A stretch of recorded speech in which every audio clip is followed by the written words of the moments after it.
C'est toujours et encore avec un immense plaisir que nous vous accueillons au sein de ce sabbat délices. Nous voulons partager l'amour de notre Créateur qui sauve, qui délivre, qui remplit nos cœurs maintenant de joie et nous fait vivre. Cet amour vainqueur qui, malgré notre faiblesse, peut donner à tout pécheur la victoire sans cesse.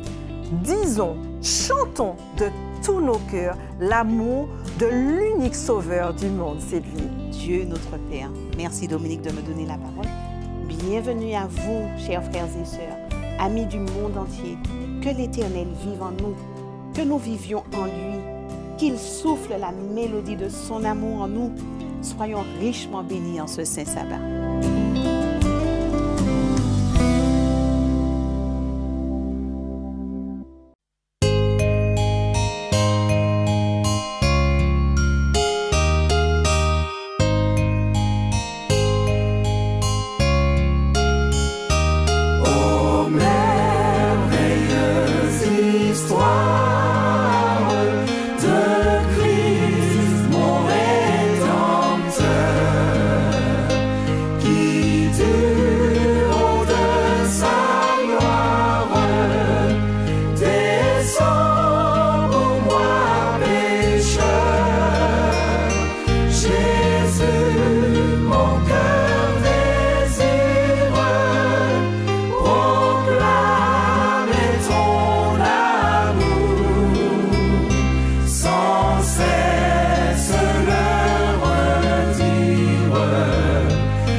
Comblé de ta faveur.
je vous invite à apprécier le psaume 46. Dieu est pour nous un refuge et un appui, un secours qui ne manque jamais dans la détresse. C'est pourquoi nous sommes sans crainte quand la terre est bouleversée et que les montagnes chancellent au cœur des mers. Quand les flots de la mer mugissent, écument, se soulèvent jusqu'à faire trembler les montagnes. Il est un fleuve dont les courants réjouissent la cité de Dieu, le sanctuaire des demeures du Très-Haut. Dieu est au milieu d'elle, elle n'est point ébranlée. Dieu la secourt dès l'aube du matin. Des nations s'agitent, des royaumes s'ébranlent. Il fait entendre sa voix, la terre se fend d'épouvante. L'Éternel des armées est avec nous, le Dieu de Jacob est pour nous une haute retraite. Venez et contemplez les œuvres de l'Éternel, les ravages qu'il a opérés sur la terre. C'est lui qui a fait cesser les combats jusqu'au bout de la terre. Il a brisé l'arc et il a rompu la lance. Il a consumé par le feu les chars de guerre. Arrêtez et sachez que je suis Dieu. Je domine sur les nations, je domine sur la terre. L'Éternel des armées est avec nous, le Dieu de Jacob est pour nous une haute retraite.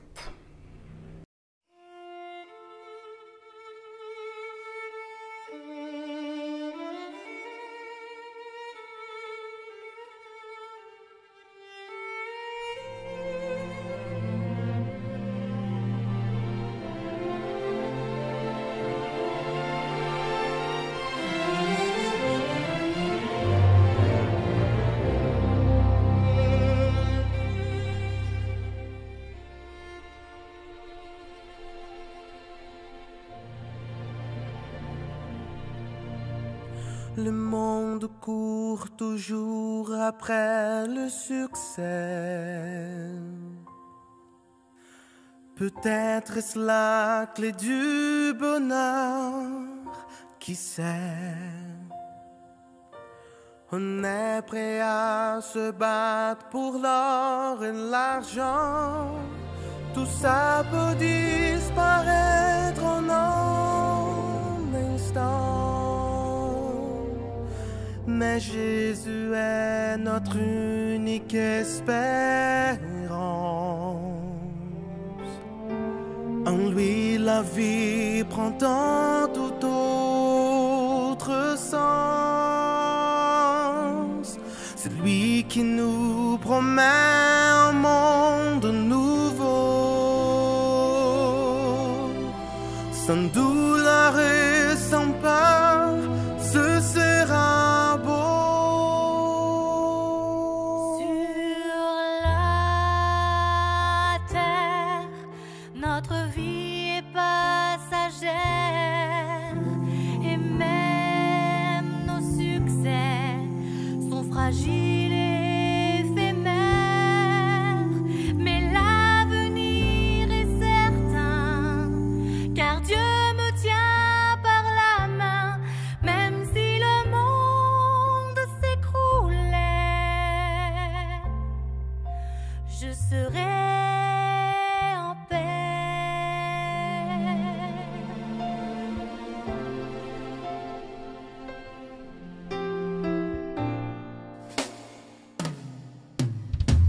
Remets ta vie entre les mains du Maître. Confie-lui tous tes projets, il agira. Le vrai bonheur sur terre, c'est de le connaître. Vivre ici-bas, mais dépendre du roi. Sur la terre, notre vie est passagère, et même nos succès sont fragiles et éphémères. Mais l'avenir est certain, car Dieu me tient par la main. Même si le monde s'écroulait, serai en paix.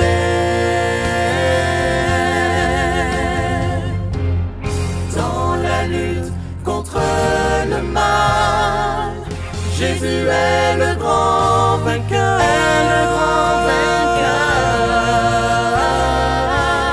C'est lui notre général.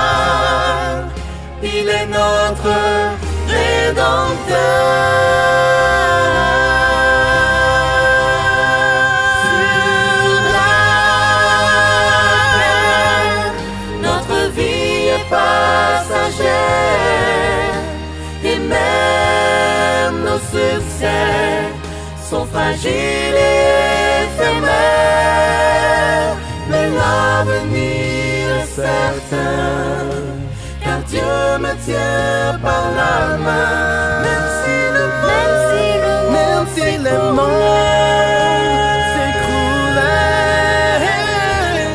même si le monde s'écroulait,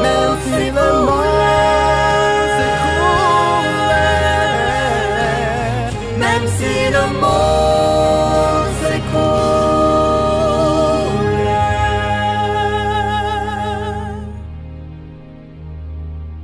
je serai en paix.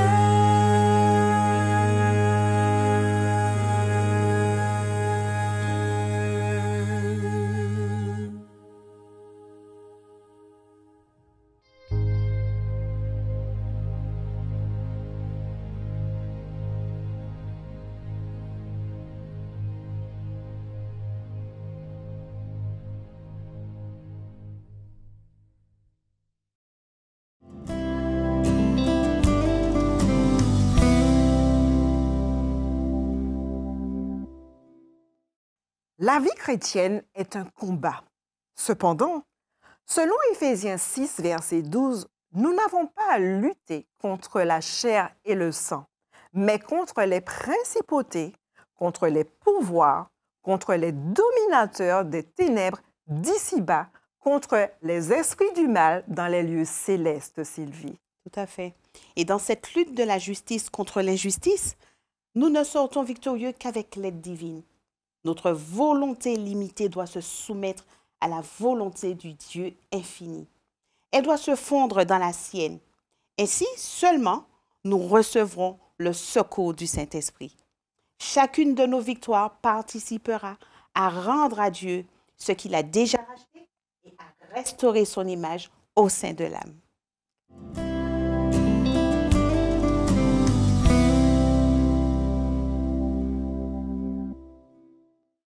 J'ai toujours été surpris par la soif de bénédiction des êtres humains.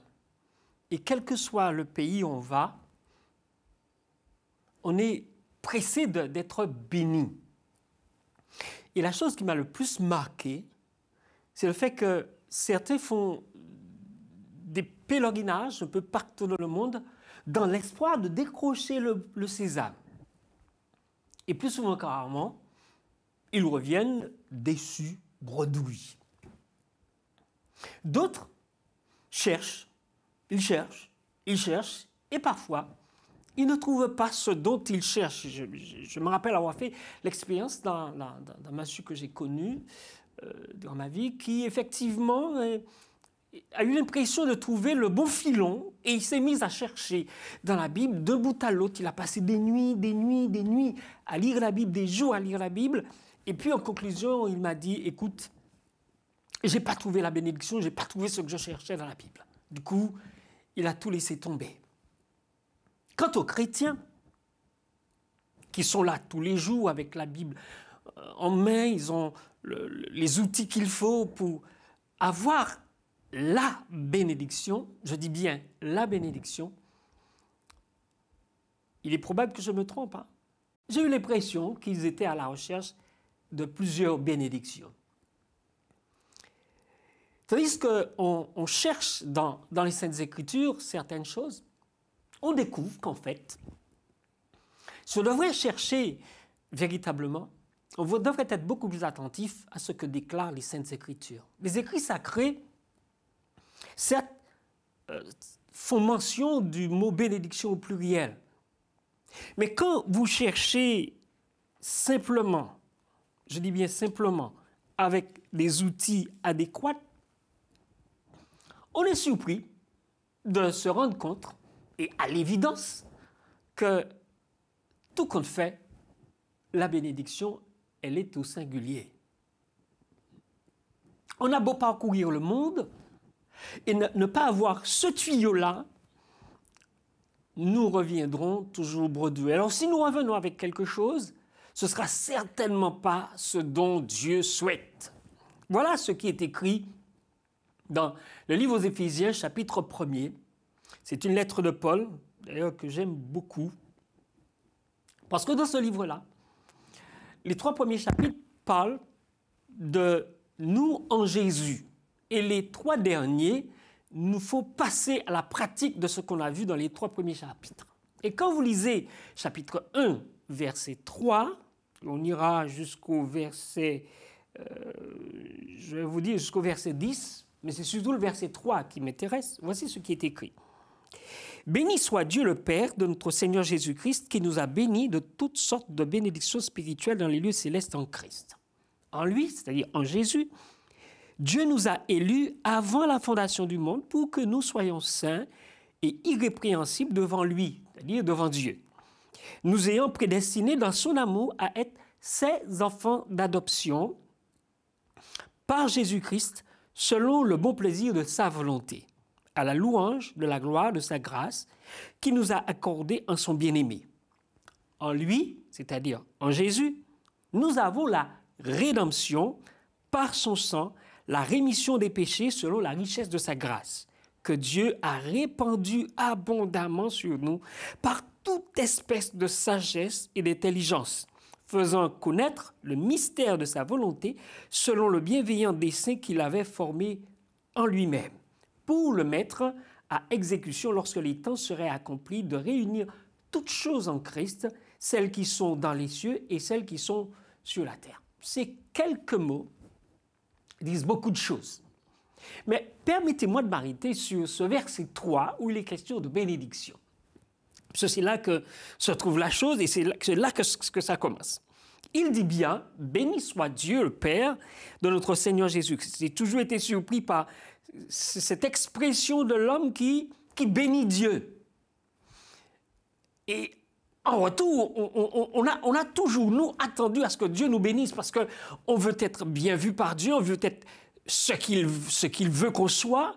Mais vous observez bien que Paul, qui a été très violent à l'égard de l'Église au départ, Paul dit « Béni soit Dieu, le Père de notre Seigneur Jésus-Christ » et il ajoute « Qui nous a bénis de toutes sortes de bénédictions spirituelles dans les lieux célestes en Christ. » Vous observez, et si vous prenez la Bible comme moi, au chapitre 1er des Éphésiens, et que vous lisez ce verset-là, vous allez vous rendre compte que « Qui nous a bénis de toutes sortes de bénédictions spirituelles dans les lieux célestes en Christ » est au pluriel. J'ai parlé de filons, j'ai parlé de tuyaux, et ça au singulier. C'est à dessein que je l'ai fait. Parce que quand on observe bien le texte, Jésus est le Fils de notre Père et de notre Seigneur. Seulement, Dieu nous a bénis de toutes sortes de bénédictions spirituelles dans les lieux célestes en Christ. Quand vous cherchez dans le texte original, vous découvrez, à notre grande surprise, en tout cas ça a été ma grande surprise, que lorsque Paul écrit le texte en grec, il l'écrit au singulier. Et ça peut se comprendre. Voici comment il dit ça. En outre de cela, il y a un mot qui apparaît dans la traduction de M. Second qui ne figure pas dans l'original. Il dit ceci. « Béni soit Dieu le Père de notre Seigneur Jésus-Christ, qui nous a bénis de toutes sortes de bénédictions spirituelles dans les lieux célestes. » C'est ce qui est écrit. Par contre, en allant dans l'original, le texte dit « Qui nous a bénis de toutes bénédictions spirituelles dans les lieux célestes en Christ. » Toutes, dans l'original, est au singulier. Le mot sorte n'existe pas. Bénédiction spirituelle est au singulier. Qu'est-ce que cela veut dire? Parce que parfois, nous passons devant les saints et nous faisons le tour des murs des ancêtres de la communauté, en tous les cas le lieu où la communauté se réunit. Et puis nous repartons sans les poches vides, sans rien. Et ça peut se comprendre, comme j'ai dit tout à l'heure là. Parce qu'en fait, la bénédiction, ce n'est pas quelque chose que Dieu déverse au moment où nous présentons la requête. La bénédiction, en fait, c'est quelque chose que nous avons déjà reçu. Puisque quand Dieu fait la promesse de Jean 3,15, il envoie déjà un message particulier en disant « Voici ce qui va se passer. J'enverrai quelqu'un. » À partir de là, nous savons qu'il y a un Messie qui va venir quand on étudie de manière régulière les Saintes Écritures. Et comme nous savons que cette bénédiction va venir, il est question là, si on se fait les rapprochements, les bons rapprochements, on se rend compte qu'en fait, il s'agit de Jésus. C'est la raison pour laquelle, lorsque Paul écrit son texte dans l'original, il met le texte au singulier. Nous attendons beaucoup de choses. Nous voulons de l'argent, nous voulons une chaise, nous voulons une table, nous voulons une armoire, nous voulons une gazinière, un réfrigérateur, un congélateur. Et nous appelons ça des bénédictions. Mais lui, Paul, quand il rédige la chose, il dit la bénédiction, toutes sortes de bénédictions au singulier. Cela veut dire quoi? Ça veut dire qu'à partir du moment où le Christ règne en maître souverain dans notre cœur, dans notre conscience, nous avons tout ce qu'il faut. J'en veux pour preuve un texte, sinon un autre texte, qui se trouve dans Colossiens chapitre 2. Et vous comprendrez pourquoi j'insiste sur le fait que Paul a rédigé son texte au singulier, mais qui malheureusement a été traduit au pluriel. Et dans le chapitre 2 de Colossiens, à partir du verset 9 et le verset 10, voici ce qui est écrit. Et là, je crois qu'on peut saisir Jésus et être comblé de tout ce dont on a besoin. Et je vais y revenir concernant le texte d'Éphésiens. Voici ce qui est écrit. Car en lui, c'est-à-dire en Jésus, habite corporellement toute la plénitude de la divinité. Et il poursuit en disant, vous avez tout pleinement en lui, qui est le chef de toute domination et de toute autorité. Notre Jésus, notre Seigneur Jésus, mort à la croix le vendredi, ressuscité le dimanche matin, quand on le reçoit avec tout ce que Dieu est et tout ce que Dieu a pour ses enfants. Parce que le texte dit, car en Jésus habite corporellement toute la plénitude de la divinité. C'est-à-dire que tout ce que Dieu peut être pour un être humain, tout ce que Dieu veut être pour un être humain, communiquer à un être humain, être dans la personne avec sa grâce, nous l'avons en Jésus. Ça voudrait dire que nous nous sommes pendant trop longtemps fatigués à la recherche de bénédiction. Parce qu'en fait, la bénédiction, c'est Dieu lui-même, Jésus. Et non content de cela, Paul insiste au verset 10 en disant « nous avons tout pleinement en lui ». Donc, il n'est donc pas nécessaire de courir le monde entier pour être béni. Il n'est donc pas nécessaire de partir à droite, à gauche et fouiller un peu partout. Il suffit simplement, tout simplement, recevoir Jésus dans son cœur. Lui laisser le soin de régner dans l'absolu de la divinité. Pourquoi? Parce qu'en dehors de lui, c'est là qu'il n'y a pas de salut. Quelqu'un a dit, hors de l'Église, il n'y a pas de salut. Non, c'est hors de Jésus qu'il n'y a pas de salut. Parce que dans ce Jésus-là, on trouve tout ce qu'il faut. Tout ce que Dieu peut être et tout ce que Dieu veut être à travers notre personne se trouve dans la personne du Christ. Et quand on retourne dans le livre des Éphésiens, ou aux Éphésiens, je reprends mon texte, et il dit qui nous a bénis de toutes sortes de bénédictions dans les lieux célestes en Christ.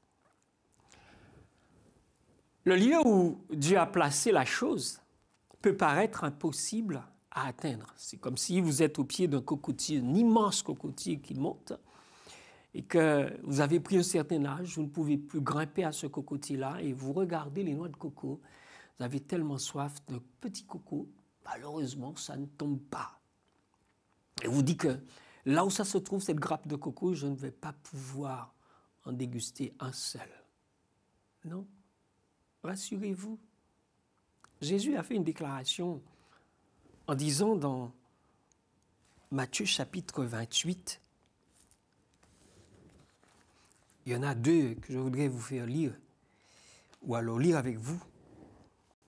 Dans le livre de Matthieu chapitre 28, Jésus a fait une déclaration et une promesse en disant au verset 20 de ce chapitre 28, « Et voici, je suis avec vous tous les jours jusqu'à la fin du monde. »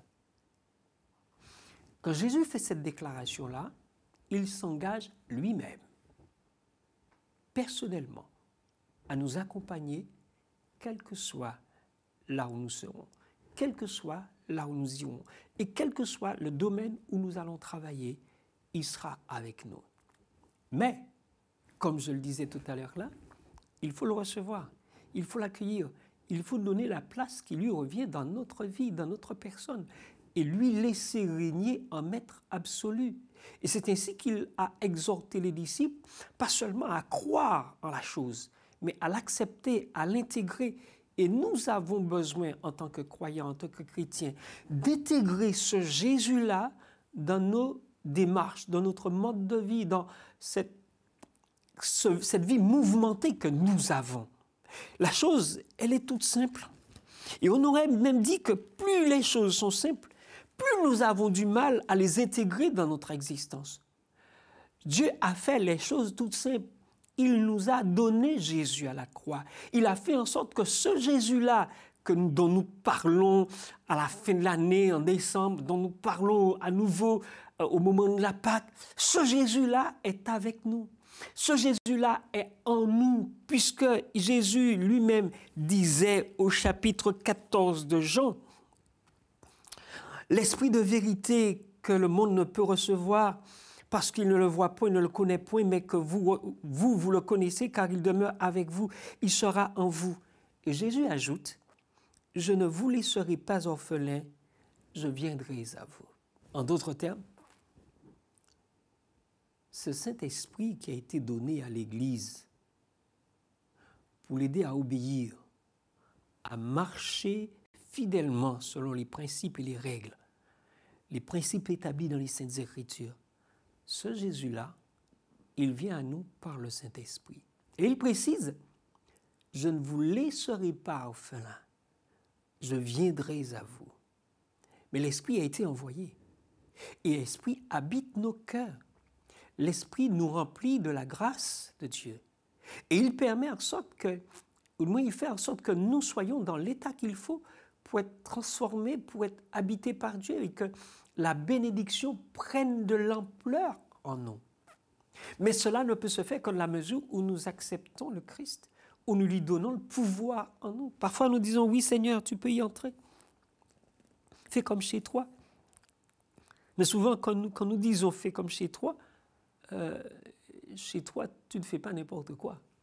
Quand on dit cela à quelqu'un, la personne chez elle ne fait pas n'importe quoi quand elle est chez elle. Elle a des règles de fonctionnement. Donc, lorsque nous disons à Jésus, fais comme chez toi, nous aimerions qu'il respecte les règles que nous avons placées dans notre vie personnelle. Mais ce n'est pas ce dont Jésus veut. Jésus veut d'un règne absolu dans notre vie. Et c'est à partir de là que toutes les bénédictions ou toute la bénédiction ou la bénédiction spirituelle placée dans les lieux célestes entre dans notre vie et s'accroît, entre en abondance, se multiplie. Mais je dis bien une chose, si on veut véritablement profiter de la grâce divine, je crois qu'il faut permettre à Dieu, permettre à l'Esprit de Dieu, permettre à Jésus d'habiter au maximum dans les lieux qui lui reviennent en nous. Que Dieu donc nous bénisse et permettre que cette bénédiction-là que nous avons à notre portée quotidiennement, nous puissions permettre à Dieu le soin de s'introduire, de s'encastrer, de se loger dans notre existence pour le temps et pour l'éternité. Bon sabbat.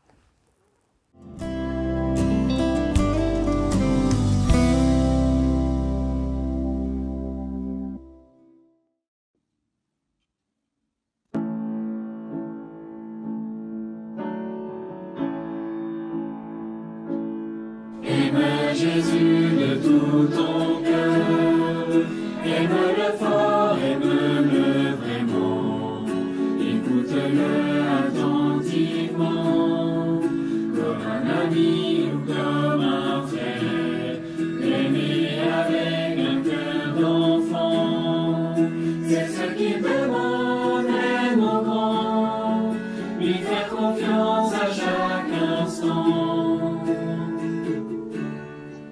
Et puis l'aimer tout simplement.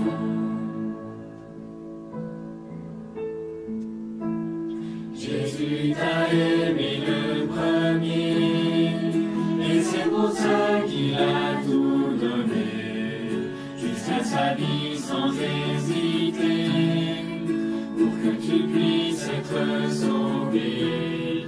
Croire cela comme un enfant, c'est ce qu'il demande, même au grand, lui faire confiance à chaque instant,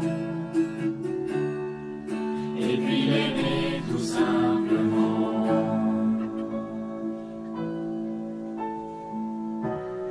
Aime Jésus de tout ton cœur, aime-le fort, aime-le vraiment, écoute-le attentivement, comme un ami ou comme un frère, aimer avec un cœur d'enfant, c'est ce qu'il demande, aime au grand, lui faire confiance à chaque instant, et puis l'aimer tout simplement.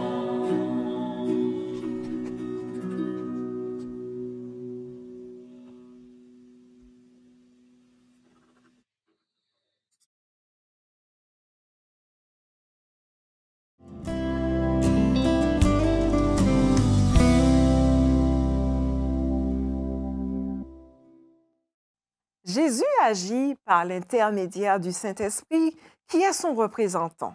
C'est donc par son intermédiaire qu'il infuse sa vie dans l'âme, éveillant le désir de bien faire, le purifiant de toute souillure morale et la qualifiant pour son royaume. Jésus a en réserve pour les distribuer aux hommes d'immenses bénédictions et une richesse immense de dons. C'est un merveilleux conseiller d'une sagesse et d'une puissance infinie. Et si nous admettons en nous la puissance de son Saint-Esprit et acceptons que celui-ci nous modèle, nous connaîtrons la plénitude. N'est-ce pas là une promesse merveilleuse, magnifique? Colossiens 2, 9 à 10 rappelle qu'en Christ habite corporellement toute la plénitude de la divinité. Et vous avez tout pleinement en lui. C'est vrai, Dominique, il faut qu'on comprenne que le cœur humain ne peut connaître le bonheur s'il ne se laisse façonner par le Saint-Esprit. Ce dernier modèle, l'âme régénérée à l'image de Jésus-Christ. Sous son influence, l'inimitié envers Dieu se change en foi et en amour, l'orgueil en humilité. L'âme perçoit la beauté de la vérité et le Christ est honoré pour l'excellence et la perfection de son caractère. Au fur et à mesure de ces transformations, des chants de ravissement éclatent parmi les anges. Dieu et le Christ se réjouissent de voir des âmes se conformer au divin modèle. Quel processus unique, extraordinaire, n'est-ce pas, Dominique? À cela, je dis Amen. L'heure est venue de nous séparer. Ce fut un réel plaisir de partager ce sabbat délice avec vous aux quatre coins du monde. Nous espérons encore nombreux ces moments de convivialité empreints de joie et de paix. Un bon sabbat à tous. Et pour tous ceux qui nous rejoignent progressivement, nous croyons judicieux de vous rappeler le principe de partage de l'émission auprès de tous vos contacts et en complément à la liker. Bon sabbat à tous.